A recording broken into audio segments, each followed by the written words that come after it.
Daily Bible reading, Deuteronomy chapter 29.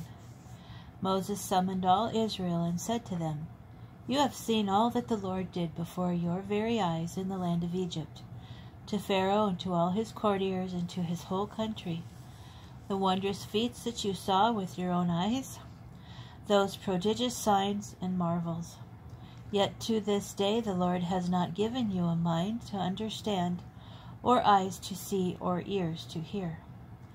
I led you through the wilderness 40 years. The clothes on your back did not wear out, nor did the sandals on your feet. You had no bread to eat, and no wine or other intoxicant to drink, that you might know that I, the Lord, am your God. When you reached this place, King Sihon of Heshbon and King Og of Bashan came out to engage us in battle, but we defeated them. We took their land and gave it to the Reubenites, the Gadites, and the half-tribe of Manasseh as their heritage. Therefore observe faithfully all the terms of this covenant, that you may succeed in all that you undertake.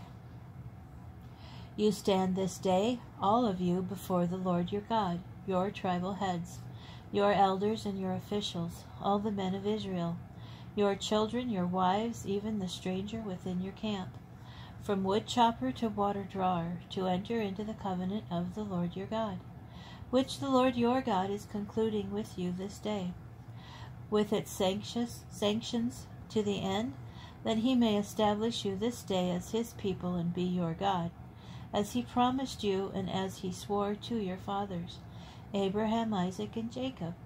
I make this covenant with its sanctions, not with you alone, but both with those who are standing here with us this day before the Lord our God, and with those who are not with us here this day.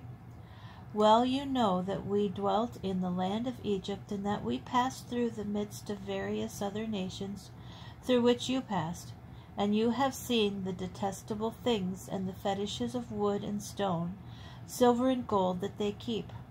Perchance there is among you some man or woman, or some clan or tribe, whose heart is even now turning away from the Lord our God to go and worship the gods of those nations. Perchance there is among you a stalk sprouting poison weed and wormwood. When such a one hears the words of these sanctions, he may fancy himself immune, thinking, I shall be safe, though I follow my own willful heart, to the utter ruin of moist and dry alike. The Lord will never forgive him. Rather will the Lord's anger and passion rage against that man, till every sanction recorded in this book comes down upon him, and the Lord blots out his name from under heaven. The Lord will single them out from all the tribes of Israel for misfortune, in accordance with all the sanctions of the covenant recorded in this book of teaching. And later generations will ask, the children who succeed you, and foreigners who come from distant lands, and see the plagues and diseases that the Lord has inflicted upon that land, all its soil devastated by sulfur and salt, beyond sowing and producing, no grass growing in it, just like the upheaval of Sodom and Gomorrah, Admah and Zeboim, which the Lord overthrew in his fierce anger.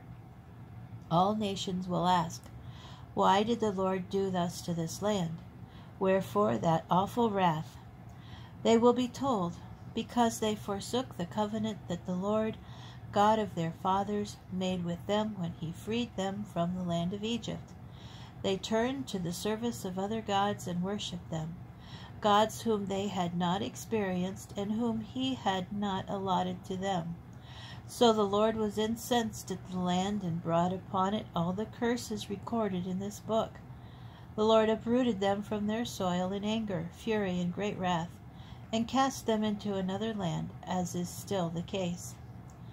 Concealed acts concern the Lord our God, but with overt acts it is for us and our children ever to apply all the provisions of this teaching.